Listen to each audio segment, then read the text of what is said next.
Hello everyone, how are you going? And welcome to What Killed All of Canada's car brands. I mean, I've certainly never heard of any, and even Australia had some for a while there, and so what did happen? Canada has given the world some truly great things. The telephone, poutine, one of the coolest YouTube channels, just to name a few, and also the Dodge Challenger Hellcat Demon. That's right, some of the most iconic American muscle cars are actually Canadian. Wow. But Canada itself doesn't have its own major car brand. What's up with that? It's a bit weird to me that a nation that's so clearly capable of producing a vehicle for the mass market has no mass market vehicle of its own. Yeah. So why exactly doesn't Canada make their own cars? We're gonna take a look at why that is and how a secret deal may have sealed the fate of the Canadian car's extinction. Hang on a second, I need to look at this car again. What is that? Is that a Canadian car? I don't think I've ever seen that badge before. I mean, to be honest, it looks like a Transformers car with those headlights and those gull-wing doors. But actually, if it was truly Canadian, surely it would have a maple leaf somewhere on it, if not be the logo. Canadian car brands came into fruition in what's known as the brass era of the late teens and early 1920s, when cars and trucks had all the hinges, handles, and headlamps finished in brass trim. Canada had managed to cultivate 11 major automotive manufacturing marks, including Brooks, Grey Dort, McLaughlin, Chatham, Redpath, and several others. That's right, Redpath, as in Zach Redpath. He's sitting right there off camera.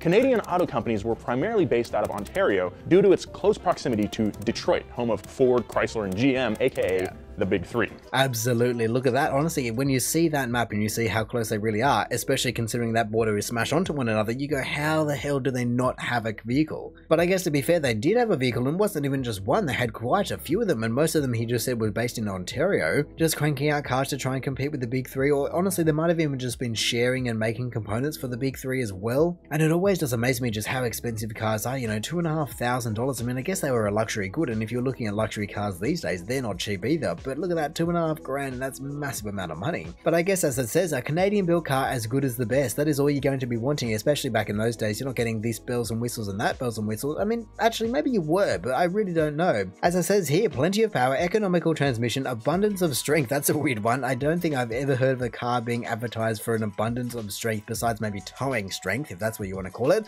But then you also have plenty of room, thoroughly up to date in appearance and finish, and unusually comfortable, easy riding. Honestly, like I said, I don't think I've ever heard of it, really any of those things being advertised, maybe besides the power, but either way, they certainly had it all back then. By 1923, Canada was the second largest automaker in the world. However, the industry as a whole struggled with inefficiency. Canada also had high tariffs on all trades to the US. When the Great Depression hit, it crippled the independent auto industry. By 1931, 75% of all Canadian car companies went belly up. Like didn't effing chat. This was the first nail in the coffin for Canada's native car industry. But the Big Three stayed in Canada because they were already using Canadian factories to build American models. I mean, I'm sure he's going to explain why, or at least I certainly hope so, but I'm trying to figure out why would they be doing that if they're paying massive taxes to be importing and exporting and even just goods and services. I mean, maybe at the time, especially with currency conversion, it would have been better and cheaper for them to do that, but why else would they be doing that? I mean, I guess it's just across the border, but yeah, I really can't figure out why they would be doing that, especially if they're just priding themselves on being American-made, USA-made muscle cars. Not even muscle cars, just cars in general. I mean, I guess to be fair, by keeping it all in Canada, you are providing competition to those Canadian car companies just trying to steal your thunder, and especially because you're just going to be stealing their workers and all their kind of brains and materials, then they really don't have much hope, and so it makes sense why you suddenly have 75% of Canadian car companies dying. This also gave them access to British nations as well because Canada was part of the British Empire. This relationship remained largely unchanged for the next several decades, with American cars being produced in Canada and mostly being shipped back to the US for sale. Because of the lack of car sales in Canada, this caused a large deficit with the US, like $785 million. Basically, Canada was paying more money to send cars to the US than they were making by selling cars made in Canada to Canadians. Hang on. What? Who is that deficit for? Because that is a massive amount of money, but I don't know, or I didn't hear who that deficit was actually for. With American cars being produced in Canada and mostly being shipped back to the US for sale. Because of the lack of car sales in Canada, this caused a large deficit with the US, like $785 million.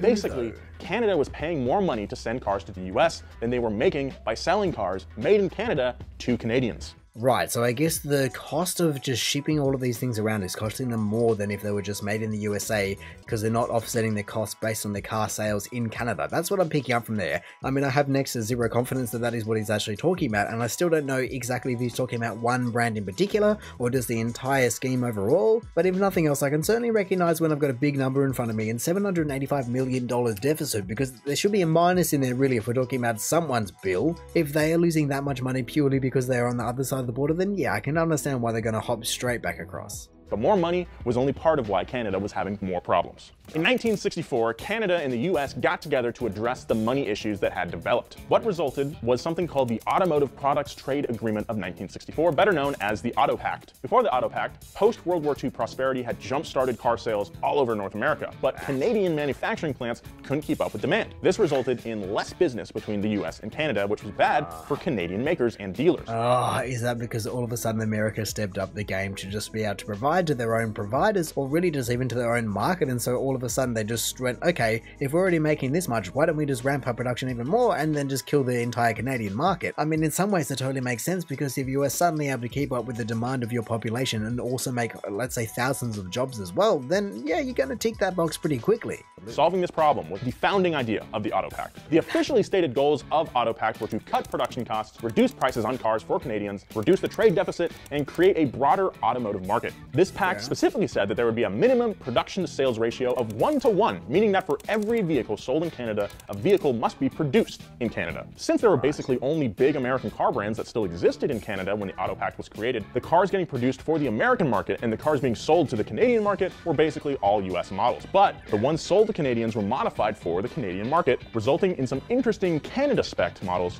based on American cars. Oh, I'm keen to see these, because what are they possibly going to be adding in just to make them Canadianified? I mean, they're suddenly going to be having all these fur and heaters all over the place, or I don't really know what. You can just tow someone behind the car on a lake? No idea. The only thing I think they should be having is just an ice hockey stick holder, because that I think would actually go down a tree. Canada got rides like the Acadian Conso. Acadian was a Canadian sub-brand of GM and got sold through Pontiac dealers, and it was kind of a beast. Using the chassis from the Chevy 2 platform and styling cues from Pontiac, the Acadian Conso was a bit of a parts bin special, but it worked. It kind of looks like a lightweight GTO. The top trim level came with a 396 cubic inch V8 and a 4-on-the-floor transmission. Sounds awesome. And in 2012, one of these things sold at auction for $73,700. Wow, that's a decent amount of money. I can only assume US, maybe Canadian, but what was that? 396 cubic inches. Who is measuring engines in cubic inches? I mean, maybe back when it was made, but surely he could have done the conversion for me. Here we go, straight from cubic inches to liters, as for goodness sake, even the USA, which love the imperial system, just use liters to measure their engines in. But what was it, 3 on 98, I believe, comes out at 6.5 litre V8. I mean, not much has changed then, has it? But I can only assume a lot more horsepower can be made these days. And in 2012, one of these things sold at auction for $73,700. Not bad for a cut and shut car. Chrysler did the same sort of thing with their Dodge trucks. To get their workhorses to the Canadian market, a sub-brand called Fargo came into play. Oh, you betcha, yeah. Ford followed suit with their F-Series line of trucks, rebranding the vehicle as a Mercury, and Ford sold Mercury-badged F-Series trucks to Canadians, simply replacing the F with an M and calling it a day. Ford did this again with their Falcon-derived Frontenac. I'm just gonna say it, which was basically a Ford Falcon with a boatload of maple leaves plastered all over it and an all-new grille. Heck, even the hubcaps had maple leaves pressed straight into them. It's awesome.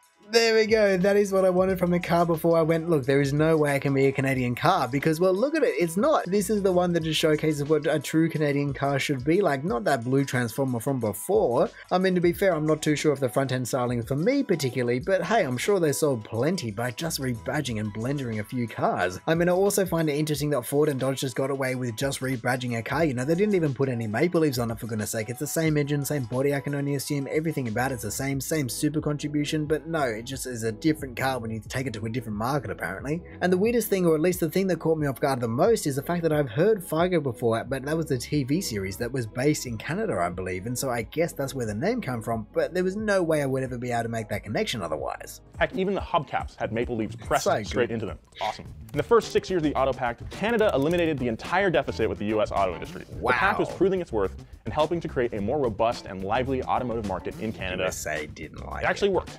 Nice. Between 1966 and 1977, the money-centric relationship between Canada and the US ping-ponged its favor back and forth and eventually grew to a US surplus of just over $1 billion.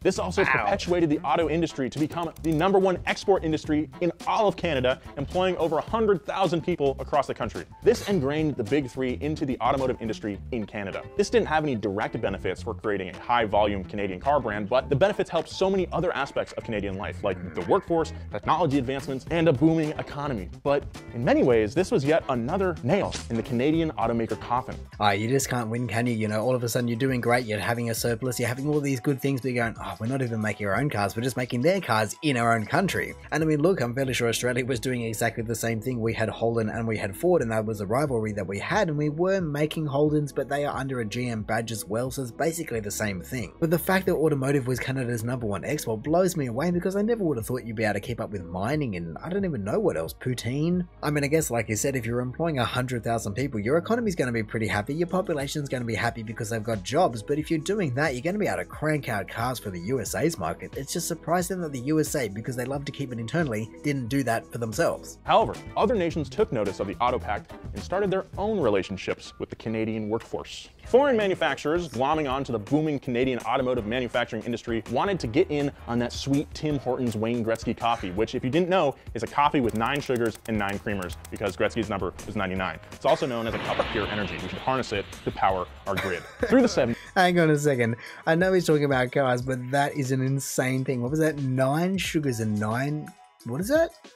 That can't be milks. Coffee Mate creamers? Is a coffee with 9 sugars and 9 creamers, because Gretzky's number was 99. I have never heard of such an abomination, but my goodness, like you said, that is truly a cup of pure energy, isn't it? 9 creamers. I mean, honestly, I don't even know what creamers are, because they look to me like little hotel milks. I mean, maybe, what does it say? Coffee creamer, coffee mate. See, is coffee creamer the same as milk? I can only assume not, but what is coffee creamer then? Either way, I guess it is a heart attack in a cup just waiting to be rolled up, and honestly, if you can get through that and then still manage to roll it up without your heart being at about 1,000 BPM, then good on you. You were, I don't know if you're doing something well or not, but you're doing something. Through the 70s, Honda, Isuzu, and Toyota gained presence in Canada. They weren't part of the Auto Pact, but this didn't stop these Japanese companies from taking up more than 16% of the market in Canada and the United States, all on their own by the mid-80s. Canada made a separate agreement with these Japanese companies in the form of something called a duty remission incentive, which essentially removes any taxes on products that were imported into the country. The side effect of this was very interesting and kind of weird. Because Japanese automotive manufacturers set up shop in Canada, Canada was able to tie them into the duty-free exports to the United States, so long as those Japanese cars were Canada-made. Pretty clever. Because Canada wasn't technically violating any of the stipulations of the Auto Pact, it was allowed to continue with their middleman status and keep a steady flow of foreign cars built in the Great White North and then sold to the US. Honestly, that is a very clever position and pack they were able to get themselves in, because just to be able to make all the vehicles for the USA, whether that be both North American or Japanese, you're doing very, very well for yourself. And I can only assume that they would have continued to grow over the last, what, 40 years? I believe you said the 80s, and so I can only assume the Japanese market has a bigger lion's share than they did before. For goodness sake, in Australia, they absolutely have the lion's share, between the Hilux being the #1 and then either the Corolla being #2 or 3, depending on the year. But I think actually what got me most riled up was the fact that they just signed a zero trade agreement, or a zero tax agreement, or whatever you want to call it, because that is just such the opposite of what the consumer in Australia ends up getting. You know, you end up paying exorbitant amounts for these cars just because they come under a luxury car tax, which was basically because anything that was being made overseas was just going to be above the threshold, and so immediately you just slap 30% of that bad boy and send it out the door. But my goodness, if you just able to just avoid that cost, cars would be so much cheaper. With looming renegotiations, the US had 2 objectives on their mind. One, eliminating duty remissions into Canada and adopting free trade between nations. Prior to these upcoming negotiations, the pact was great for the Canadian workforce and economy, but it was driving nail after nail into the independent Canadian auto industry, which had pretty much become non-existent in terms of market share. In 1989, the free trade agreement came into effect, which got rid of any tax costs between Canada and the US for all cars and car parts, while still maintaining that 1-to-1 production to sales ratio. Absolutely, that would have been the final straw for the Canadian car market, because there is no way you can compete with the volume of the USA's market, and so you're already making those cars just because you're making them, and so just to go, okay, it's now free to just transport them across the border, and also in the contract you have to maintain that 1-for-1, and so you go, hang on a second, why are we going to just put time and energy and money into making a small volume when we can just ramp up even more over here? hear. But because of the now frictionless movement of product between two nations, frictionless, it largely benefited US-based companies because of them being so much larger and having better technology than essentially any company that had a presence in the entire continent. This new free trade agreement later got incorporated into NAFTA, which overruled any preferential treatment that the Auto Pact had put in place. The Auto Pact was canceled in 2001, but it didn't matter because trade minimums were already well above the one-to-one minimum. US and Japanese companies had effectively swallowed up the entire independent Canadian automotive market, and Canada had become the go-to manufacturer for a large portion of the Big Three's catalogs, as well as for Honda and Toyota. But that's not to say there wasn't any hope for Canada to make a mainstream product in the car world, though. Even though Canada largely caters to the big boys in the automotive realm, there are still some smaller and very unique and I think pretty cool Canadian car companies. Well, I can only assume he's going to be talking about, or hopefully showing us a few of these models, but one of them was definitely the one from the start of the video, the blue Transformer, which I certainly hope I hear how many are made every single year, because I cannot imagine it's going to be that many if they really have truly been swallowed to that degree, and I can only assume they have. I mean, I guess that data says it all, doesn't it? Between Ford having the absolute top dog spot with 237,000 vehicles, that is insane, and then Toyota, Honda, Hyundai, like I said, all having, I don't know, a total of what, 500,000 almost? 400,000? No, 500,000? And that is a lot of vehicles that are streaming into that country, or I guess actually they are being manufactured there, unlike Australia, you know, we don't make anything anymore. As here we go, we can see it doesn't even come close. Toyota was an impressive 200,000 vehicles sold for 22% of the market share. In second place was Mazda with 85,000, less than half of Toyota, and there's so many Mazdas around. Prevost is a Canadian tour bus and motorhome company, and the machines they make are impressive, to say the least. They're literally some of the largest vehicles allowed on the road. There's the H345 VIP, which is 45 feet long with 500 horsepower, making 1750 foot-pounds of torque. It's a big boy. Another cool Canadian car company is the Campania Corporation in their T-Rex three-wheeled car. I remember seeing this thing on like Ride with Funkmaster Flex back in the day. Their track-ready model called the RR is powered by a straight 4 Kawasaki motor, making 200 horsepower and a 6-speed sequential gearbox, and the thing only weighs 998 pounds. This thing's a beast. That is insanity. Like, they were just showing it just sliding around. No wonder it doesn't weigh anything and it's got a Kawasaki motor underneath. It's going to be insane, but at least a little bit more stable than a bike as well. Look at the size of this thing. It's huge. I can only imagine that all of these just expand. I actually think that one was expanding in the middle of that. And I guess, to be honest, if you are going to be sinking your life savings into one thing that you're going to be living in, I can understand why you want to go big or go home. But look at that, 15 meters long, dual rear axles. Honestly, yeah, the buses don't get much bigger than that unless you go on bendy buses and things. Another crazy car brand out of Canada is called Conquest Vehicles, and they make something called the Knight XV, or Knight 15. I'm gonna say XV because it sounds more intimidating. It's an insane, bulletproof, uber luxurious SUV that's built to customer spec off of the Ford F550 platform. Just look at this thing. The Ford Excursion is Bruce Banner, the Knight XV is the Hulk. My personal favorite car that's currently being produced in Canada is made by a supercar company called Felino.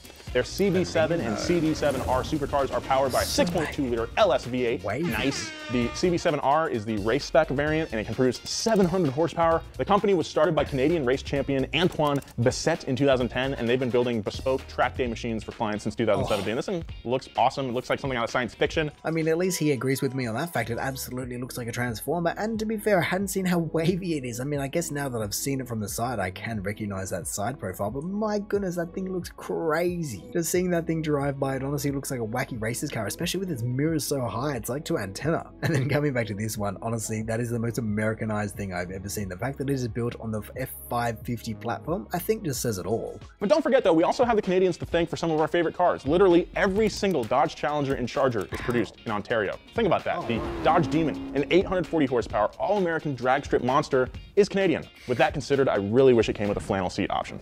Canada also makes the Toyota Corolla and the Honda Civic, as well as the Toyota RAV4. We can also thank the amazing Canadian designers and engineers that built the all-new Ford GT. This is like America's mascot. It's Ford distilled into a supercar, and it's Canadian.